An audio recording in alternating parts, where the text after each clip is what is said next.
Comment tu vas? T'es content d'être ici, hein? Oui. Non, maintenant, oui. Maintenant, oui. Si tu le fais Voilà. 100%. C'est bien. Ouais, ouais. On est content de te revoir. Même s'il ne doit être que ponctuel, le retour de Carlos Sainz a deux vertus: redonner un moral neuf à une équipe un peu ébranlée par les contre-performances de Duval et attirer un peu plus encore vers la structure Citroën, objectif de photographe et caméra de télévision. Tu veux plus descendre, je parie. Tu ne veux plus descendre de la voiture maintenant. Néanmoins, après 7 mois d'inactivité rallistique, reprendre ses marques s'effectue pas à pas. Le dialogue avec l'équipe donne lui l'impression, en revanche, de ne jamais s'être arrêté. Moi, t'es nous. Continue.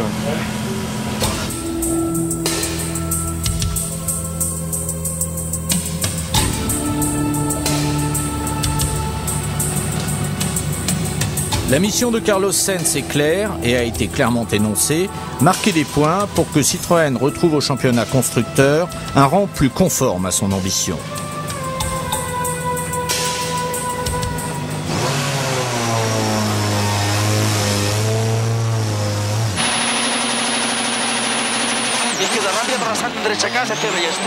La première boucle de la journée a valeur de test pour tous.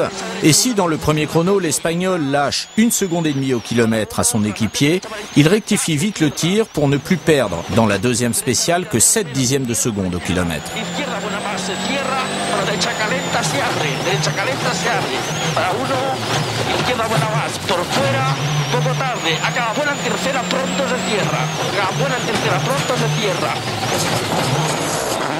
Pour Sébastien Loeb, les prémices, avant même le premier chrono, vont être plutôt déroutants. On devait partir à 8 normalement, à 9h35, il nous dit... Vous partez à 10. Partez à 10. Hein. Je redémarre la voiture et tout. Il y a pas la... Normalement, tu as toujours le feu orange qui s'allume 30 secondes avant, et à 5, ils s'allument tous, et après ils s'éteignent, et machin quoi. Et je lui dis, mais il n'y a rien allumé, hein. Normalement, on a rien allumé. J'appelle. Lui, il ouvre, il appelle, le feu, machin et tout, le truc il s'éteint. Éteins tout, plus rien. Plus rien affiché. Putain, à 10, plaf, ça s'affiche avec le truc orange allumé. C'est harnais, première, fraîcheur, bordel. Et premier virage, c'est parti, énervé. Le Français craignait de devoir une fois de plus ouvrir la route, à tort, car sur un terrain légèrement humide, il est immédiatement le plus rapide de tous.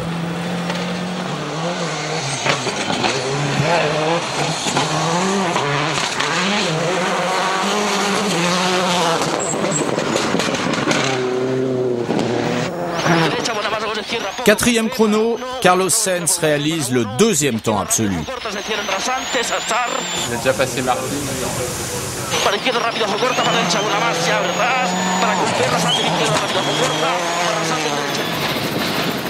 Dans cette même spéciale, Sébastien Loeb a pour la première fois payé le fait de rouler en premier. C'est lui qui se charge de compacter pour les autres une route trempée. Il va y laisser sa première place au général, mais pour très peu de temps. 2 scratchs consécutifs vont juste derrière lui rendre son bien qu'il va s'efforcer de faire fructifier tout l'après-midi. De la manière la plus radicale qui soit, Loeb ne partage rien, il signe jusqu'au soir tous les meilleurs temps pour terminer cette première étape avec plus d'1 minute d'avance sur le surprenant Italien Galli.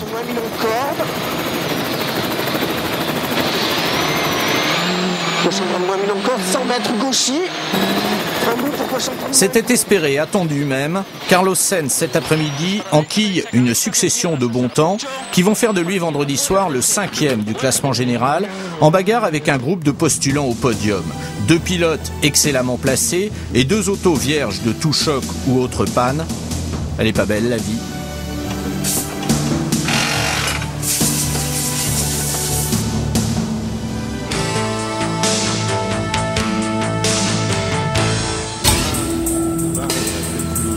La deuxième, elle n'a pas bougé. Parce que la 3, on va refaire. Ce luxe de pouvoir gérer dès le début de la deuxième journée, Sébastien Loeb commence à bien le connaître, même si aujourd'hui les prévisions sur l'état du terrain sont plutôt incertaines et suscitent donc débat dans l'équipe. Toi tu fais celle-là et après celle-là. Donc il peut y avoir un peu d'eau aussi au début de celle-là. Ça vient vraiment dans le nord. Mais là tu redescends, là normalement c'est bon. Et celle-là, Il pleut maintenant non, il pleut pas. C'est des pronostics. Hein. Et là il fait chaud, ce qui était de la boue ce matin commence à sécher.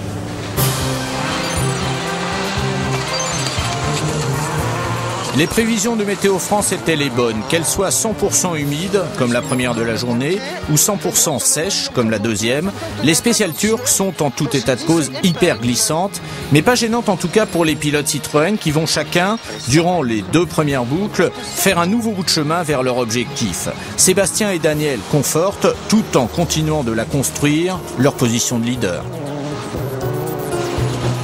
Carlos Sainz gagne lui une place, synonyme d'un point supplémentaire.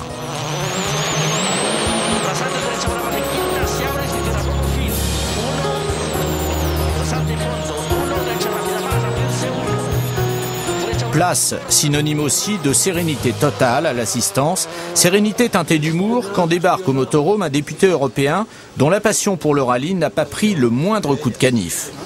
Alors, ça marche assez bien. Oui, Il y a, mais attends, je crois qu'au sein de la Commission européenne, il faut qu'on regarde, parce que c'est contre les législations de monopole, ça, parce que vous avez obtenu un monopole dans l'ensemble du monde, c'est interdit par la législation européenne.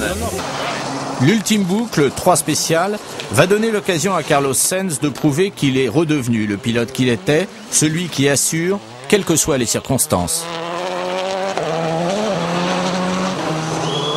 Et cette boucle va aussi donner à Sébastien Loeb l'occasion, plus anecdotique, d'accroître son capital temps scratch de 2 nouvelles unités. Sur gauche 60, plus sur le long, sur droite 60.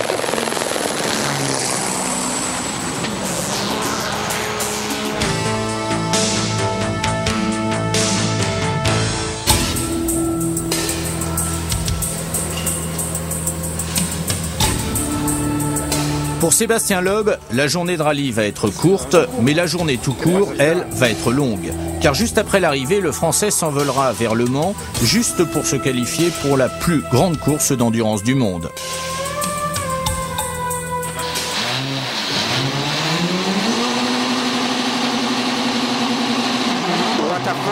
En attendant, il faut déjà expédier les affaires courantes de l'obtention, rarissime dans l'histoire, d'une 4e victoire consécutive en championnat du monde. 50 mètres, droite 17 angles.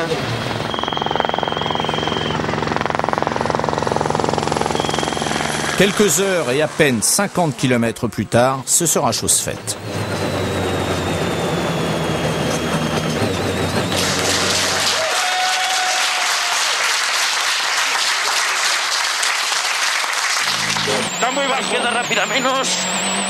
Le résultat d'ensemble est exactement celui que souhaitait Guy Fréquelin, car Carlos Sainz conforte et garde cette 4e place, 5 points qui permettent à Citroën de totalement se relancer dans le championnat constructeur.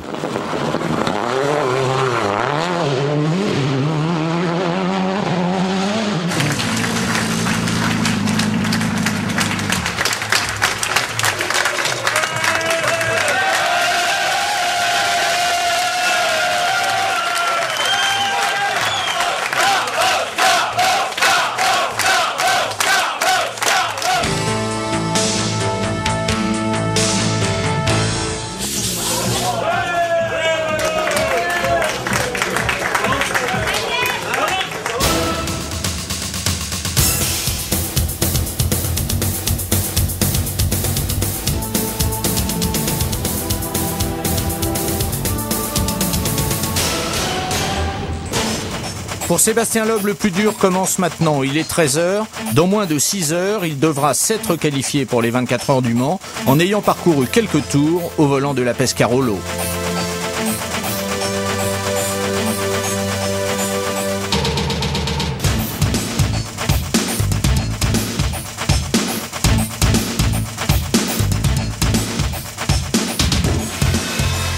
Il est 18h, le pilote est accueilli sur l'aérodrome du Mans comme une star. Le pari est déjà gagné. Plus de 30 ans de passion, d'implication, d'immersion totale dans la course automobile sont aujourd'hui récompensés. Je vais avoir l'honneur et surtout le très très grand plaisir de vous remettre les insignes de chevalier de la Légion d'honneur.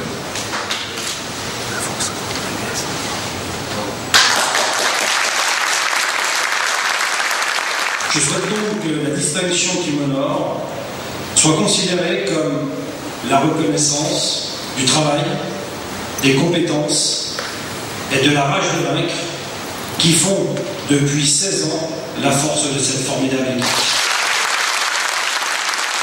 Cette Légion d'honneur, parce que remise par un ministre des Sports, Jean-François Lamour, lui-même ancien sportif de très haut niveau, n'aura aux yeux de Guy Fréquelin que plus de valeur encore.